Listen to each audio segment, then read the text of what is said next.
Sejam bem-vindos à TV Púlpito do Sertão Reformado. Apocalipse. O Apocalipse fala hoje. É a nossa série em Apocalipse. Tem como título: o Apocalipse fala hoje. Há 8 dias aqui estivemos pregando este tema. João viu, ouviu, sentiu e anuiu. E esse tema foi todo trabalhado a partir do primeiro capítulo do Apocalipse, da revelação de Jesus Cristo. E doravante, o segundo sermão dessa série, oficialmente falando, o tema foi compartilhado no grupo da igreja. Mas aqueles que não estão no grupo da igreja, aqueles que estão nos visitando nesta noite, este é o tema. Ele não só está no meio delas, as igrejas, ele anda entre elas. Ele não só está no meio delas, as igrejas, ele anda entre elas. Sim. E para compreendermos bem a exposição desse tema, necessário se faz recapitularmos o tema central do Apocalipse. Quem aqui se lembra? Qual é o tema central do Apocalipse? A vitória de Cristo e sua igreja contra o dragão, o diabo, contra a meretriz, a falsa religião, contra a besta que emerge do mar, um estado que não gosta de Deus, anti-Deus, contra a besta que emerge da terra, os falsos profetas, a falsa religião, as falsas igrejas, e contra os seus seguidores. Essa é a temática central do Apocalipse, a vitória do Cordeiro de Deus, Jesus Cristo, e sua noiva, a igreja. Nós já memorizamos, não já? Qual é o tema central do Apocalipse, igreja? A vitória de Cristo e sua igreja. Dá para repetir isso? Qual é o tema central do Apocalipse? Então não tenha medo do Apocalipse, da revelação de Jesus Cristo, pois a temática central é essa, a vitória de Cristo e sua igreja. Necessário se faz também recapitularmos o que dissemos há 8 dias. É que o Apocalipse ele se encontra composto de 7 seções ou quadros. Sim. O primeiro quadro ou seção nós encontramos do primeiro capítulo ao 3º, ou do 1 ao 3. Cristo no meio dos 7 candelabros, ou candeeiros, ou caçais. Qual é a mensagem para a igreja? Cristo controla a igreja, e controla com perfeição. A segunda seção, ou quadro, capítulo 4 a 7. E lá nós temos Cristo e os 7 selos. Os selos apontam para a história e a meta-história. As histórias no plural, que apontam para a suprema história, a meta-história. E qual é a mensagem? Cristo controla a história. Louvado seja o seu nome. E a terceira seção, capítulo 8 a 11. Nós temos Cristo e as 7 trombetas. As trombetas apontam para os alertas que Deus manda para a humanidade. Também através de catástrofes e outras coisas mais. E qual é a mensagem para a igreja? Cristo controla os alertas que é mandado para a humanidade. É sempre Ele no controle. Não temamos as trombetas de Deus. Não temamos os avisos de Deus. A 4ª sessão, 12 e 14. Cristo e a tríade do mal. Qual é a tríade do mal? O dragão que aponta para Satanás. A besta, tanto a que emerge da terra como a emerge do mar. Aqui emerge da terra o estado anti-Deus. Aqui emerge do mar a falsa religião, os falsos profetas. E aí em seguida, didaticamente, o falso profeta. Mensagem: Cristo controla o diabo. Cristo controla as bestas, Cristo controla os falsos profetas, Cristo controla todos eles. Ele controla a tríade do mal. Então a igreja não tem que temer o diabo, ela não tem que temer a besta, ela não tem que temer os falsos profetas. A 5ª sessão, nós temos os capítulos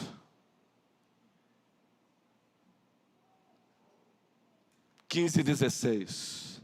Cristo e as 7 taças da ira. Ou seja, é ira de Deus. E é Cristo que controla o derramamento da ira. É Ele que controla. Os homens acham que são eles, mas é Ele, Cristo. Então a mensagem é essa: Cristo controla o derramamento da ira.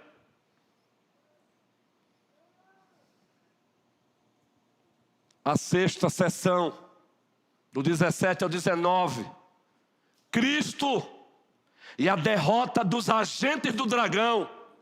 Quem são os agentes do dragão? Aí nós temos uma recapitulação. A meretriz, que é a falsa religião, a falsa igreja, que nos representará também como uma prostituta, aquela que se vende, religiosamente falando. Mais uma vez, menção à besta. Mais uma vez, a menção ao falso profeta, representando aí o todo, e os seus seguidores. Na 6ª sessão, a mensagem que temos é: Cristo controla a derrota deles todos. Cristo controla a derrota deles. Não esqueçam disso. E a 7ª sessão, ou quadro, os capítulos 20 a 22. Cristo e a consumação. Cristo controla a conclusão da sua obra. Ele jamais deixará pela metade o que Ele começou. É assim que se encontra o Apocalipse, 7 sessões. E cada sessão começa com a primeira vinda de Cristo e termina com a segunda vinda de Cristo. E de uma sessão para outra, nós temos uma progressividade da revelação. Alguns detalhes que você encontra na segunda sessão, você não encontra na primeira. Outros detalhes, tantos que você encontra na terceira sessão, você não encontra na segunda. Outras tantas que você encontra na 4ª sessão, você não encontra na terceira. Outros que você encontra na 5ª sessão, você não encontra na 4ª. Outras que você encontra na 6ª, não encontra na 5ª. E outras que você não encontra na 5ª, você encontra na 7ª, na 6ª. É assim que nos é apresentado o Apocalipse. E por isso hoje estamos apaixonados pelo Apocalipse. Apaixonados pelo Apocalipse. Há 8 dias nós retomamos a série. E ficamos com a primeira sessão, Cristo no meio dos 7 candelabros. E já dissemos, os candelabros apontam para a igreja. E o primeiro sermão, o subtema foi João viu, João ouviu, João sentiu e João anuiu, João se sujeitou, ele não fez objeção.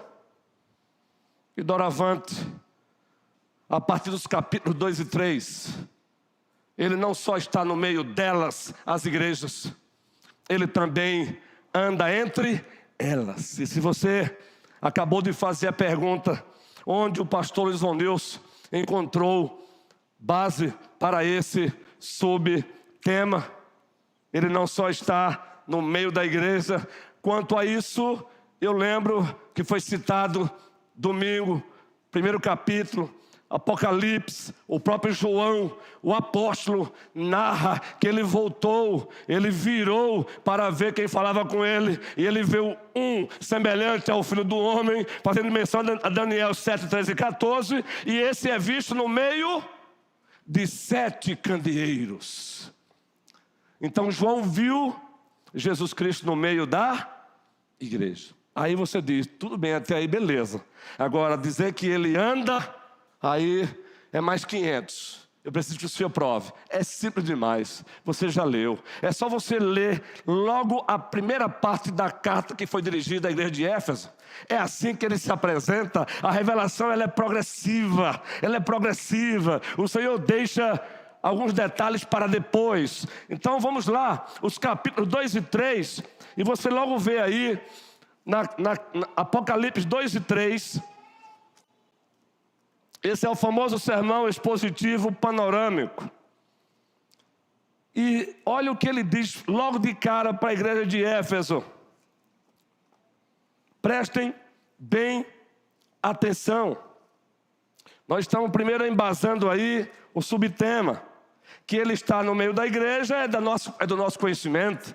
E nos alegramos muito há 8 dias. Não porque não soubéssemos, mas sempre é bom relembrar essas verdades eternas que transcendem, que vai para além do que os nossos olhos podem ver. Mas olha só, vamos ler juntos. Ele se apresenta à igreja de Éfeso, ele se apresenta, aquele que João viu. E como João viu, João registrou, se apresenta à igreja de Éfeso assim, todos juntos, toda a igreja.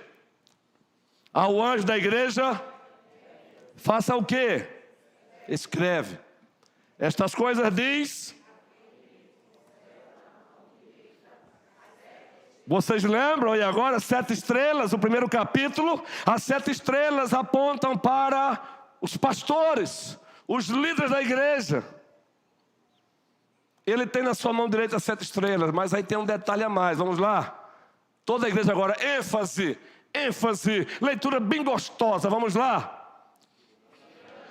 E ele anda no meio das 7 igrejas, dos 7 candeeiros, dos 7 castiçais, dos 7 candelabros, dependendo aí da sua tradução ou da sua versão. Ele não só está no meio da igreja, ele anda entre elas, ele está em movimento. O Senhor a quem servimos, ele não é um Senhor ocioso, ele não é apático, ele não é indiferente, ele não está aquém do que se passa na sua igreja, ele anda. A ele toda a glória. Mas ainda não é o corpo do sermão. E por que não é o corpo do sermão? Antes de lermos algumas partes dos capítulos 2 e 3 da revelação de Jesus Cristo, Apocalipse. Pois você sabe que a palavra Apocalipse, numa linguagem bem simples, significa tirar o véu e se deixar ser visto. Revelação de Jesus Cristo. Mas antes de adentrarmos propriamente no miolo do sermão, que será embasado em alguns versículos dos capítulos 2 e 3, e os capítulos 2 e 3 narram, nos apresentam as 7 cartas enviadas às 7 igrejas da Ásia Menor, que hoje é a atual Turquia, se faz necessário recebermos um reforço para compreendermos a profundidade dessas 7 cartas. E o reforço começa em Mateus capítulo 16, o versículo 13. Pois aquele que está no meio da igreja e anda na igreja, anda no meio dela, antes mesmo desse estado de exaltação, estando no estado de humilhação, ele fez uma afirmação sobre a igreja. Mateus capítulo 16, versículo 13. A nossa abençoada sonoplastia nos abençoará, projetando o texto. E nós, como amamos a palavra de Deus, faremos uma leitura em uníssona voz, uma só voz. Vamos ler então? Indo Jesus para os lados de Cesareia de Filipe, perguntou aos seus discípulos: quem diz o povo ser o filho do homem? E a igreja, vamos lá, queridos? E eles responderam: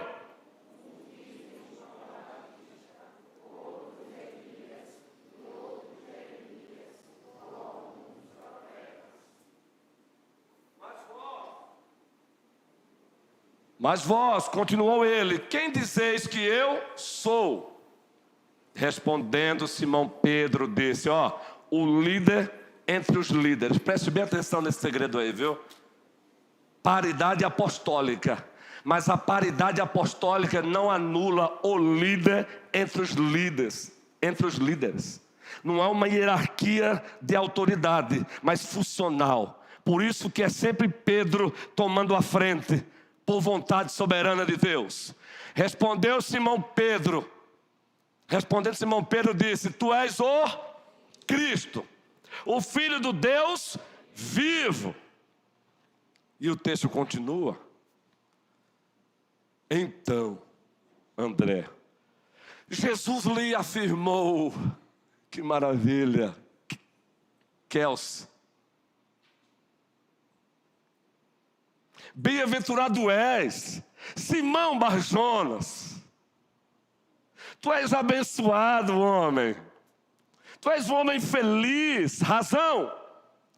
Porque não foi carne e sangue que tu revelaram, mas meu Pai que estás nos céus. Eis a razão porque tu és um homem abençoado. E o narrador continua narrando essa fala. Também eu te digo que tu és Pedro. Agora um trocadilho no grego. E sobre esta pedra, rocha, toda a igreja agora, eu edificarei a minha igreja. Repita: eu edificarei a minha igreja. A igreja é dele. Louvado seja Cristo Jesus.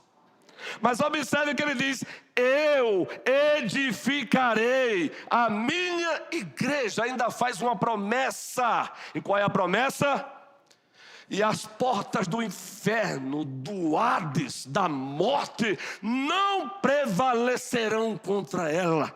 Não conseguirão interromper a sua caminhada, o seu avanço. Ela vai chegar onde eu quero, ela vai chegar onde eu estou. Novos céus, nova terra, paraíso.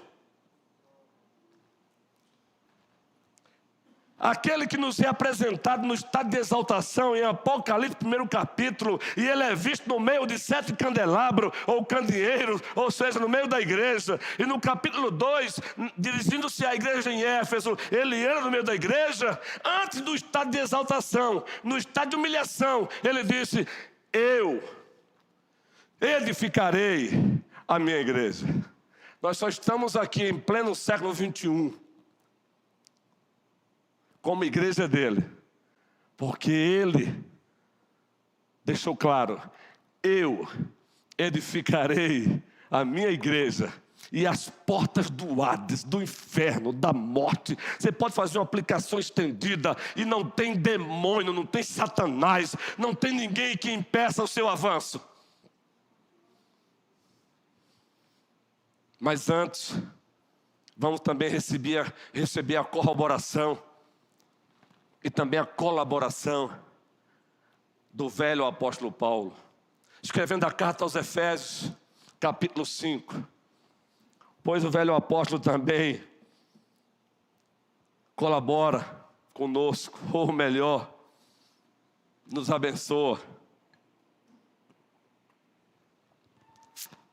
capítulo 5, a partir do versículo 25, para contextualizá-los. Nesse parágrafo que vamos ler agora, ou pelo menos uma parte desse parágrafo, que tecnicamente chamamos de perícope, Paulo está se dirigindo aos casais da igreja, dizendo, primeiro para as mulheres, sejam submissas aos vossos maridos. Depois de se dirigir às mulheres, e evoca Cristo como a igreja como modelo de submissão, ele agora se dirige aos homens, e a partir do 25, ao falar para os casais, ele evoca como modelo o amor de Cristo para com quem? Quando ele manda os maridos amarem as suas esposas, quem é que ele toma como modelo, como referência absoluta de alguém também que ama? O amor dele para com a igreja. Vamos ler agora o texto? Uma vez contextualizados, maridos, amai vossa mulher. Como? Agora leia com a boca cheia. Como também Cristo amou a igreja. E assim mesmo Gil se entregou por ela. Mas o narrador não para aí, ele prossegue. Por amá-la, por se entregar por ela, na hora dos salutis, na hora da salvação, existe um processo. E nesse processo ele diz, toda a igreja, para que a santificasse, tendo-a purificado por meio da lavagem de água pela palavra. Mas não para aí. Esse processo tem um capítulo final. E o capítulo final será este. Observe aí agora. Toda a igreja, para apresentar a si mesmo. Igreja gloriosa, sem mácula, nem ruga, nem coisa semelhante, porém santa e sem defeito. Ele está dizendo que ele mesmo está trabalhando para um dia ele mesmo apresentar a sua igreja a ele mesmo, sem ruga, sem mácula, sem defeito. Louvado seja Cristo Jesus. Agora, vamos para os capítulos 2 e 3, que o processo de santificação da igreja requer algumas ações que muitas vezes não é muito do agrado da igreja. Agora os capítulos 2 e 3 de Apocalipse. E nesses capítulos nós temos aí a composição aí, é composto pelas 7 cartas dirigidas às 7 igrejas da Ásia Menor, que hoje geograficamente onde fica a Turquia. Ele disse, eu edificaria a minha igreja, e as portas do inferno não vão prevalecer contra ela. Na carta aos Efésios, ele ama a igreja, se entregou por ela, ele santifica. E um dia ele mesmo vai apresentá-la a si mesmo sem mácula. Apocalipse 1 nos é dito que ele é visto no meio da igreja. Percebe aí? Apocalipse 2, a igreja de Éfeso, nos é dito que ele anda no meio da igreja. Ele está em movimento, ele está em ação. Fazendo o quê? Santificando a igreja. Ele está no meio. E ele anda ele não só está no meio dela, as igrejas. Ele anda no meio entre elas, as igrejas. O objetivo? Santificá-las. Agora, o processo de santificação da igreja muitas vezes não agrada a própria igreja.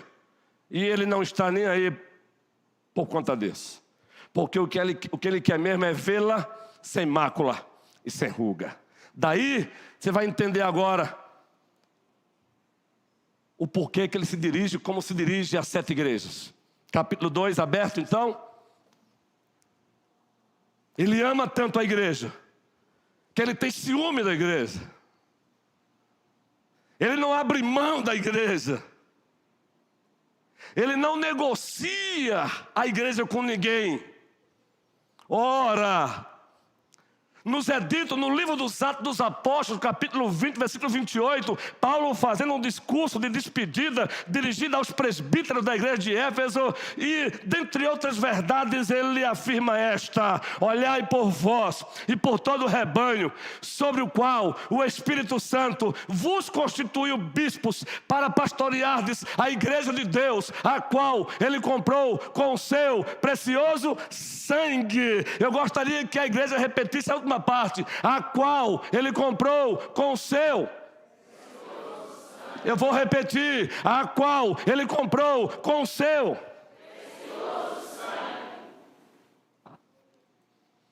Ele não abre mão dela. E por que ele não abre mão dela? Então preste bem atenção como é que ele se dirige a essas 7 igrejas. 7, 2 pontinhos, plenitude. Ele se dirigiu a 7 igrejas no primeiro século, reais, tangíveis, palpáveis. Mas ao mesmo tempo que ele se dirigiu a essas 7 igrejas, e ele mesmo escolheu aquelas 7 para que servissem de referência teórica absoluta para todas as igrejas, em todas as eras, em todas as épocas, até a sua volta. Aí agora sim, Apocalipse 2. O que é que você vai vê-lo dizendo à igreja de Éfeso? E aqui eu resolvi pegar carona com Charles Swindoll. Ele escreveu um comentário sobre o Apocalipse. Dessa vez eu, com muito constrangimento, deixei o comentário feito pelo príncipe dos pregadores brasileiro, Hernandes, que é uma bênção também. E preferi seguir Charles Swindoll, no comentário de Apocalipse. E observem o que esse santo de Deus resumiu para nós quando o assunto é a igreja de Éfeso. Vamos ler a primeira parte. Ao anjo da igreja em Éfeso, escreva: estas coisas diz aquele que conserva na mão direita. Preste bem atenção. Como foi que ele foi visto pelo apóstolo João? No primeiro capítulo, tendo na sua mão direita 7 estrelas. Como foi que ele foi visto pelo apóstolo João? No meio da igreja. E aqui uma progressividade. Aqui ele está em movimento. Ele não só está no meio, ele está em movimento. Versículo: estas coisas diz aquele que conserva na mão direita as 7 estrelas, e que era no meio dos 7 candelabros de ouro. Agora versículo 2. Só a primeira parte. Conheço as suas obras. Para aí. Conheço as suas obras.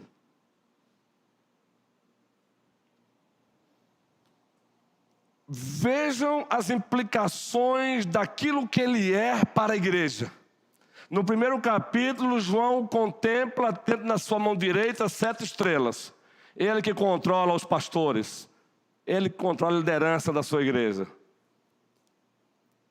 E dentro da progressividade, ele está não só no meio, ele está andando no meio da igreja. Andando em movimento.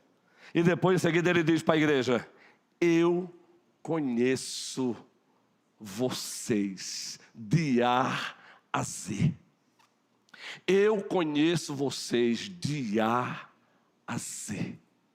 Eu conheço os setores mais obscuros dos vossos corações. Eu conheço.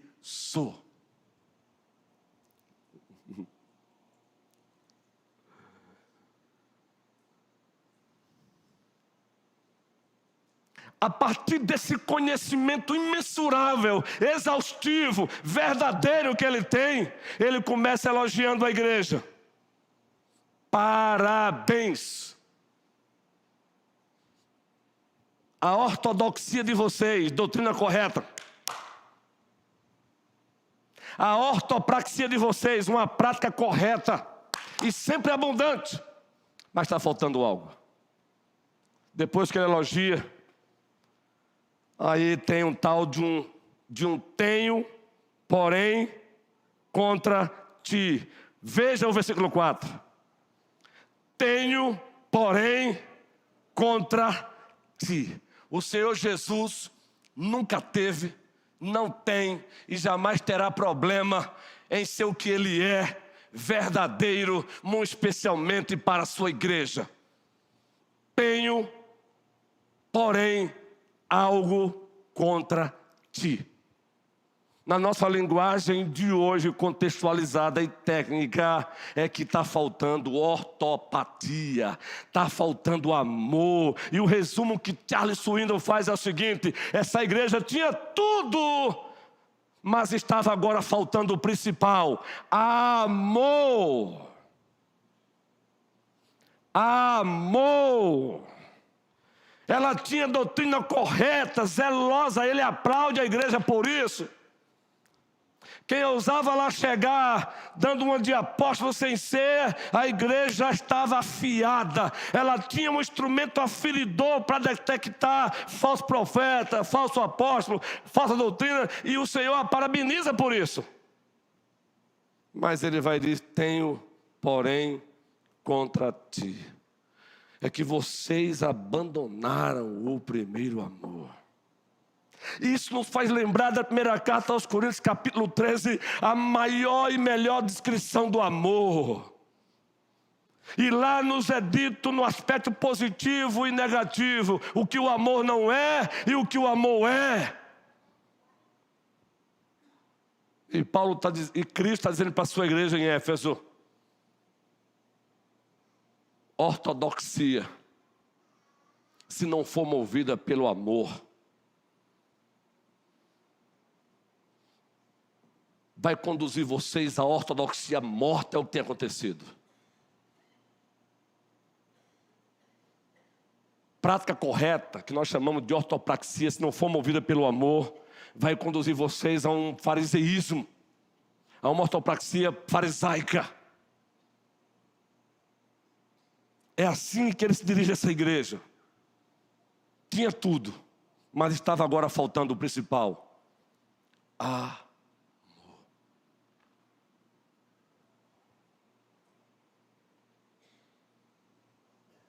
Agora pense nisso no aspecto coletivo e individual. Ele conhece esta igreja.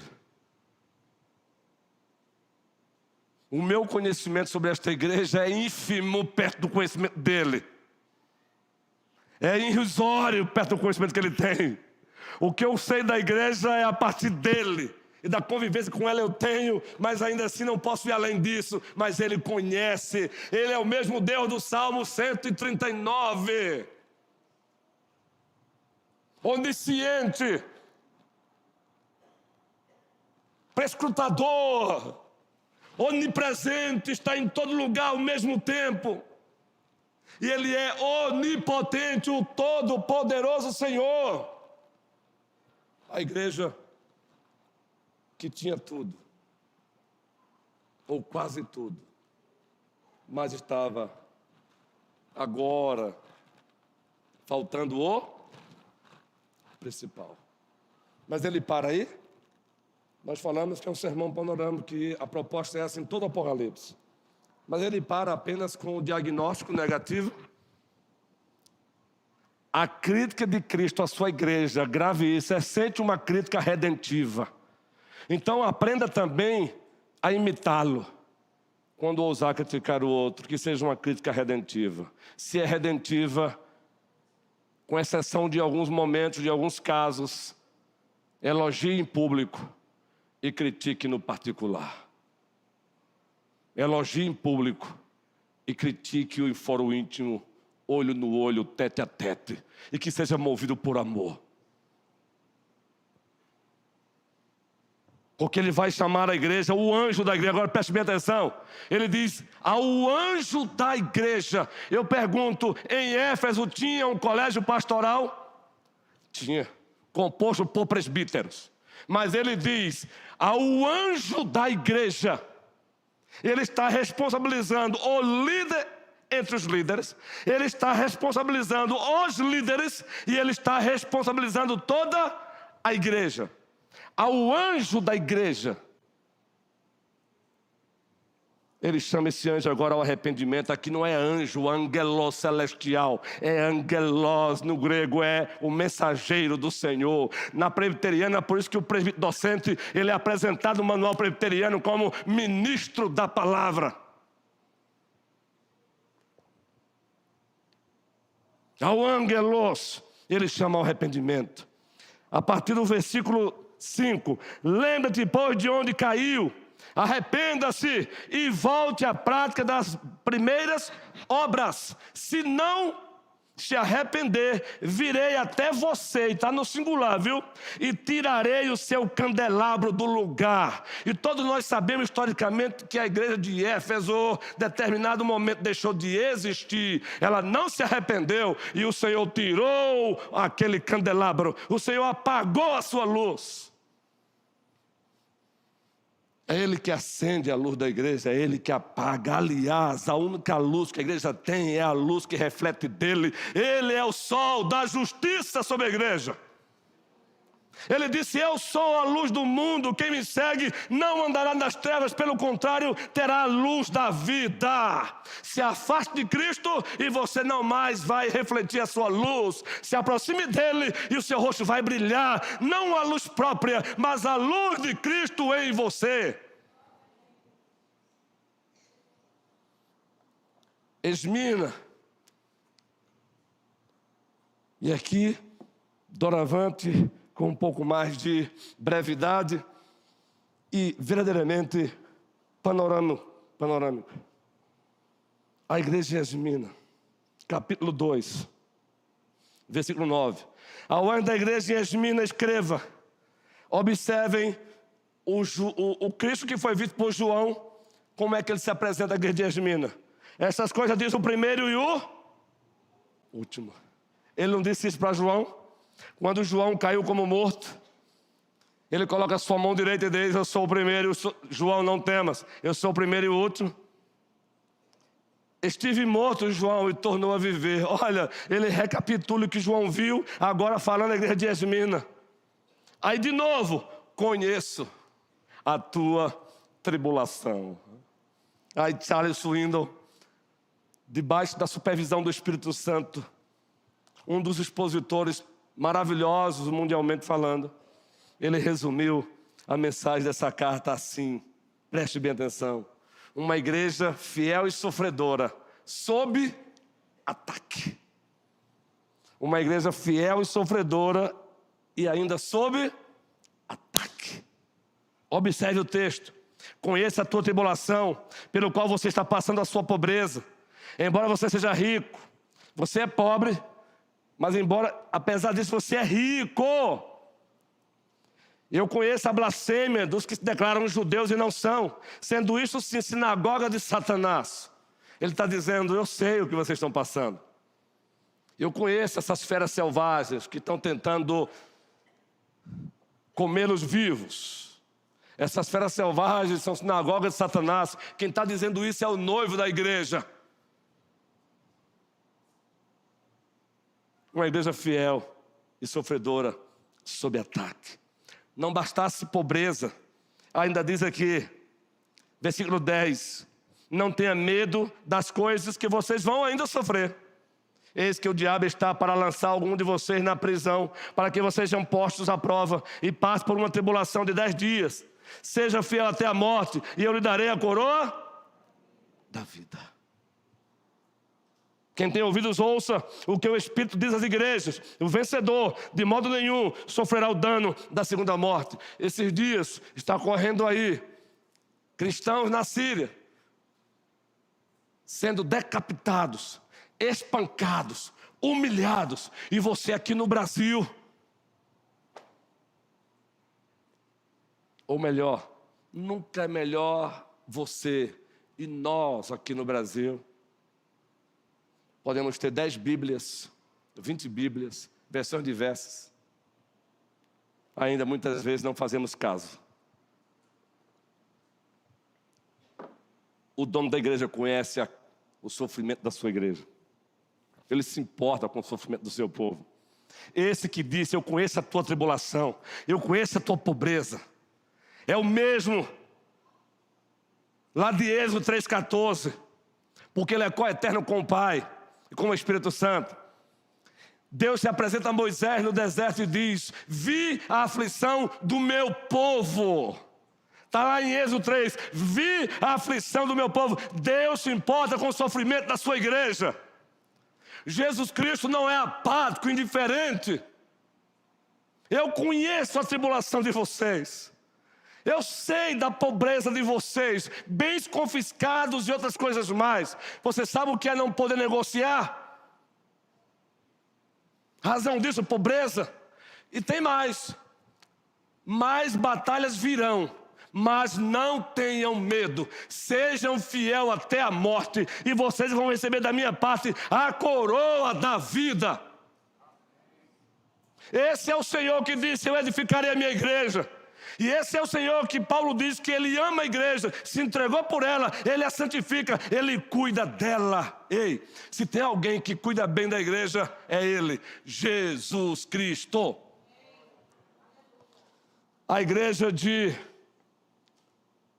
Pérgamo, o amado Charles Swindoll nos municiou com esta verdade.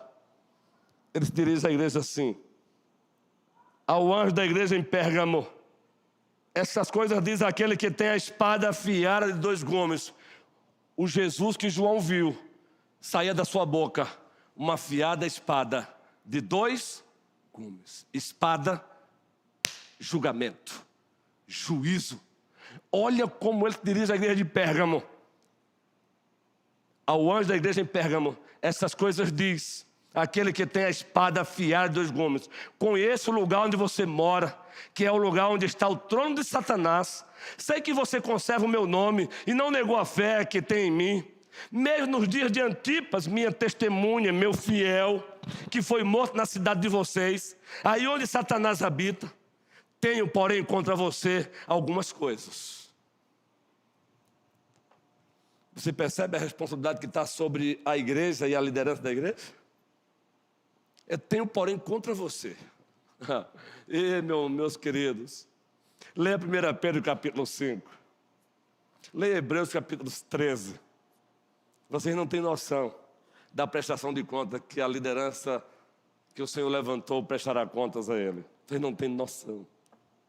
Nem nós mesmos, pastores, bispos, presbíteros, temos muitas vezes a noção. Tenho, porém, algo contra você. Qual o problema aqui?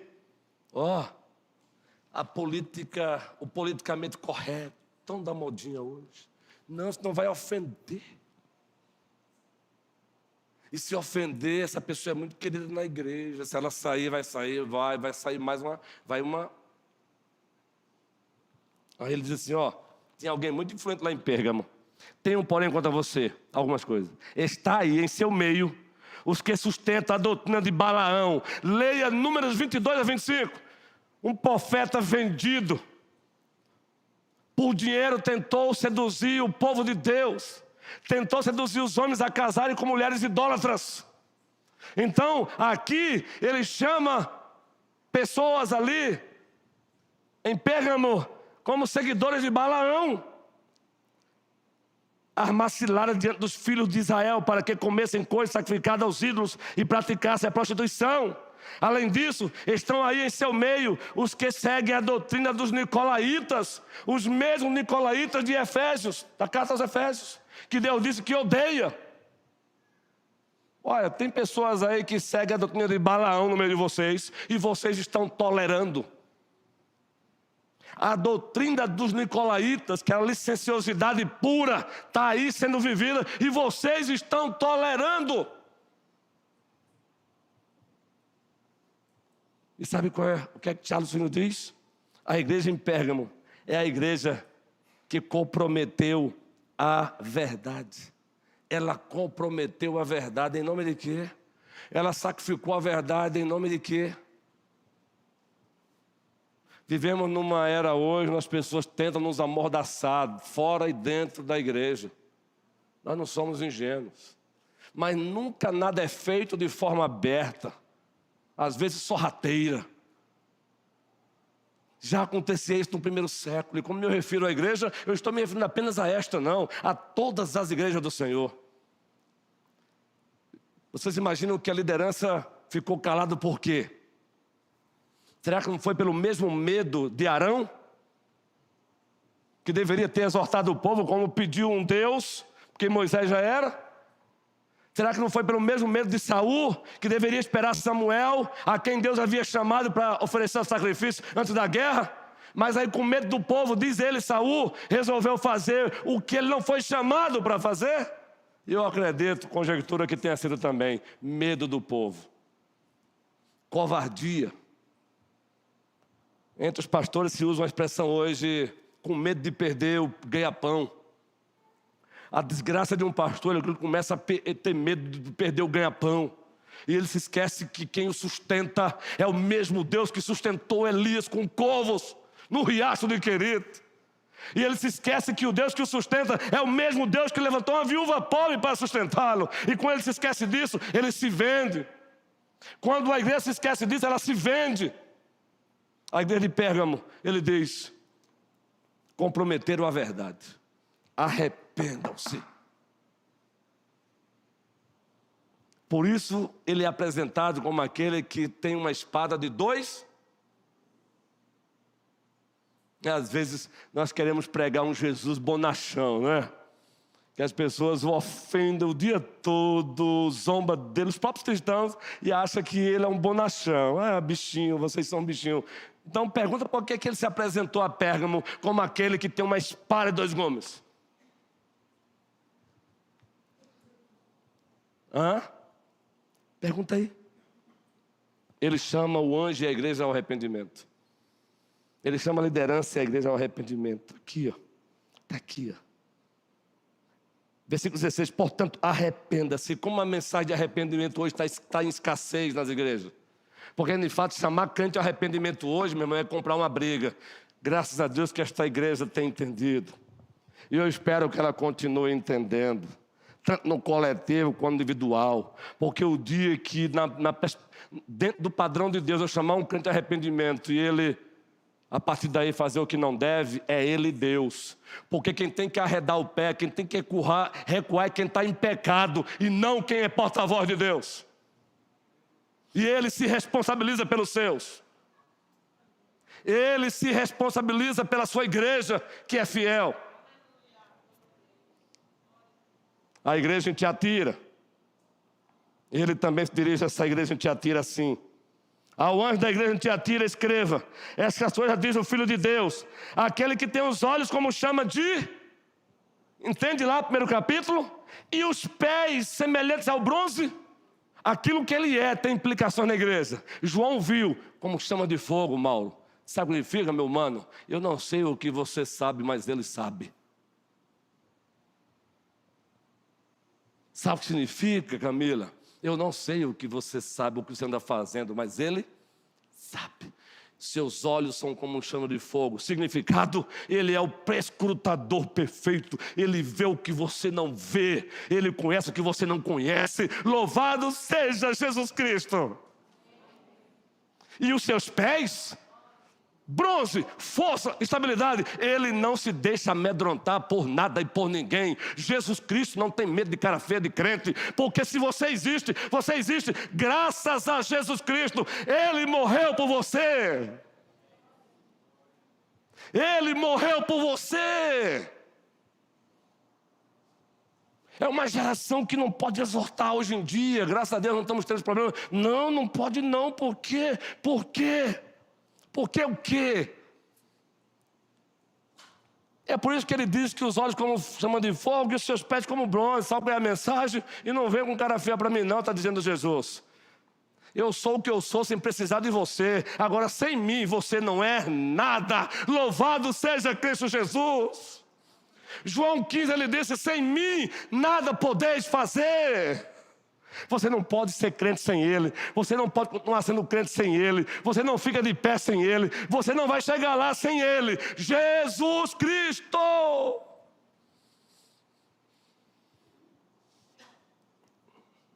Sabe o que é que tem em Tiatira? Uma tal de Jezabel. Sendo tolerada pregando falso ensino, e a liderança, também semelhante a Pérgamo. Uma vez um colega meu em Recife disse assim: não mexa com fulano de tal, porque ele é de uma família muito importante na denominação, e olha, se você mexer, eu não estou inventando não, eu vi isso. Quando eu lembro disso, eu me arrepio. Não mexa. Parece mentira, né, gente? Eu ouvi de um outro colega pastor isso, presbíteros. Não mexa. Pois se você mexer, e o pior é que eu inventei de mexer. Mas eu mexi como porta-voz do Senhor Jesus Cristo. E estou aqui hoje de pé, pastoreando a primeira igreja presbiteriana de Petrolina, porque o dono é Ele, e Ele se responsabiliza por aqueles que andam, são fiéis a Ele. Ele se responsabiliza por aqueles que preferem ficar ao lado dEle, e eu quero estar sempre ao lado dEle, e você também estará sempre ao lado dEle. Quando Josué está ao pé de Jericó, Josué pergunta: és tu dos nossos ou dos nossos adversários?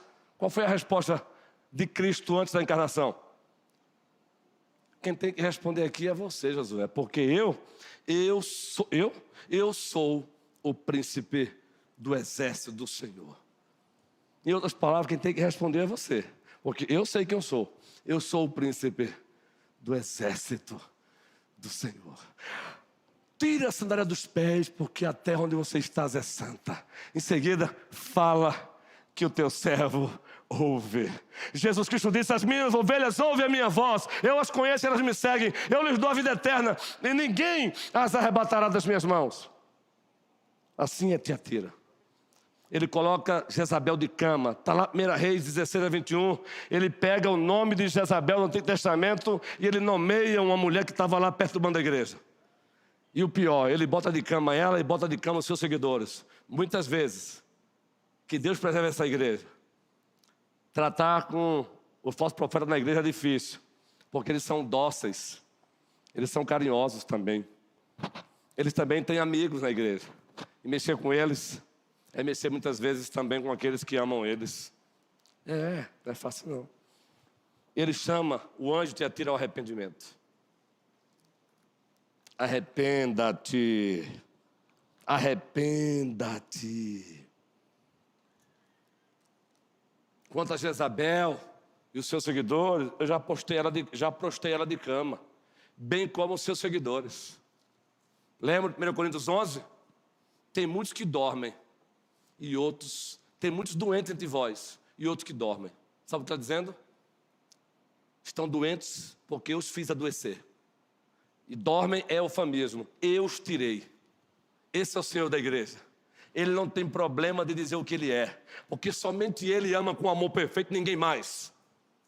Hebreus 12 diz que Ele disciplina quem ama. Fiéis são as feridas feitas por aqueles que amam. A ferida de Cristo é para resgatar, é para restaurar, é para erguer. Aceita a disciplina do Senhor, aceita a exaltação dEle. A disciplina feita por quem ama pode doer, mas traz frutos. Pastor, o senhor prometeu domingo, eu queria ser breve no sermão de hoje. Verdade. Mas quando se trata de homilética, não acreditem nos pastores. Não acreditem.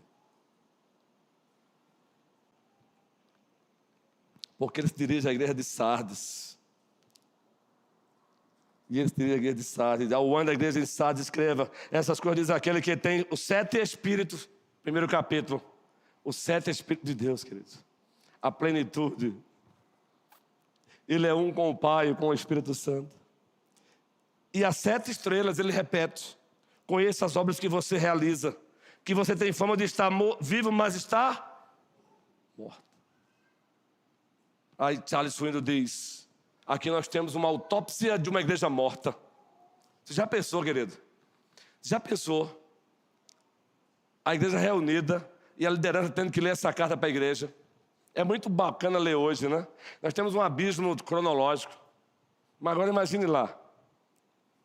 Luiz, vocês dizem que estão vivos, mas vocês estão mortos. Aí Swindoll diz: uma autópsia de uma igreja morta.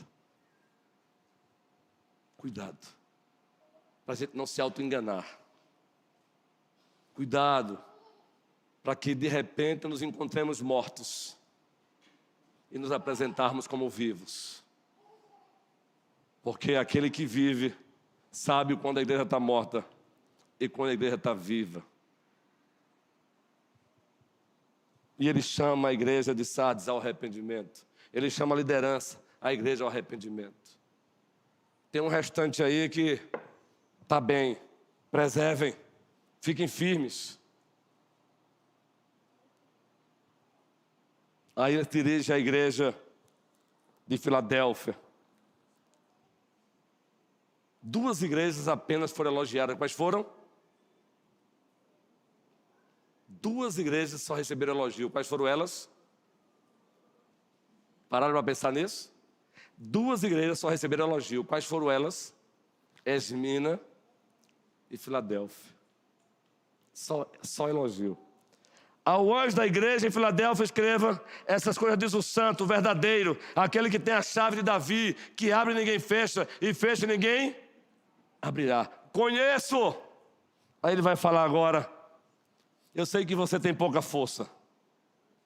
Eu sei que você tem pouca força. Mas olha, há uma porta aberta que eu tenho mantido para vocês. Aí Charles Swindoll diz: uma igreja que pouca força, mas com a porta aberta, sempre mantida por Cristo. A essa igreja ele diz: prossigam. Versículo 12: ao vencedor farei com que seja uma coluna no santuário do meu Deus, e dali jamais sairá.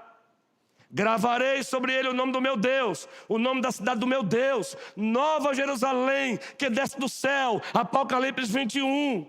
Vinda da parte do meu Deus e o meu novo nome. Quem tem ouvidos, ouça o que o Espírito diz às igrejas. Vale a pena ser fiel, apesar dos pesares. E é assim que ele se apresenta a Laodiceia. Eu sou aquele que tem uma chave. Olha, Robson, lá no primeiro capítulo ele disse para João, o apóstolo: eu tenho a chave da morte e do inferno. Vejam que ele usa aquilo que ele é, mas ele aplica de forma personalizada a cada igreja, dependendo do que ela precisa. Quem está precisando de uma chicotada, ele diz: eu sou aquele que tem uma afiada espada de 2 gumes. Quem está precisando de encorajamento é Esmirna: eu morri, mas eu voltei a viver. Esse é o Senhor que sabe consolar, Ele sabe encorajar, Ele sabe exortar. É tudo na medida. Ao Senhor Jesus Cristo toda a glória. Mas aí eu quero panoramicamente encerrar com Laodiceia. Ao anjo da igreja em Laodiceia, essas coisas diz o Amém. Lembra de alguma coisa? Primeiro capítulo, a testemunha fiel. Lembra do primeiro capítulo? João disse que Cristo é a testemunha fiel e verdadeira. O princípio da criação. Gente, tudo que é dito sobre Cristo no primeiro capítulo, o próprio Cristo se apresenta às igrejas de acordo com a necessidade de cada um e aplica. Eu sou a fiel testemunha, eu sou o princípio da criação, eu tenho supremacia, eu tenho primazia. Aí ele diz para a igreja aqui agora: conheço as obras que vocês realizam. Agora, você não é nem frio nem quente. Quem dera vocês fossem frio ou quente. Assim, porque você é morno e não é nem quente nem frio, estou a ponto de vomitá-lo da minha boca. Deus está dizendo para o anjo da igreja e para a igreja: vocês estão gerando em mim náusea. Preste bem atenção, vocês estão gerando em mim enjoo. Queridos, o próprio dono da igreja dizer: vocês estão gerando em mim enjoo. E vocês ainda dizem: temos tudo o que tem de cristão. E aqui, meu irmão, espero que você não se encaixe no que eu vou dizer. Cuidado quando você tentar se autodescrever. Eu estou bem, será? A igreja de Laodiceia dizia: temos tudo, não precisamos de nada. Aí o dono da igreja, que é o dono da igreja de Laodiceia, disse: vocês não têm nada, vocês estão cegos, vocês estão nus e vocês são pobres. Tudo que tinha na Laodiceia, compre colírio, lá tinha o melhor colírio. Compre boas vestimentas para se vestirem, porque porque vocês estão nus. E aí tem um bom ouro, comprem. Ele é a boa vestimenta para a igreja. Ele é o colírio para sarar as enfermidades visuais da igreja. E Ele é o ouro da igreja. Ele, Jesus, é o nosso bem maior. A essa igreja Ele diz também: arrependa-te. Porque senão, eu gostaria de ver alguns cristãos olhando para Cristo hoje dizendo: quem é você? Aliás, no primeiro século disseram, quando ele entrou no templo, fez um azorrague de corda, derrubou as mesas dos cambistas, colocou os animais para fora do templo, e como um profeta perfeito, ele disse: não façam da casa do meu pai casa de ladrões e salteadores. Em seguida alguém perguntou: quem é você?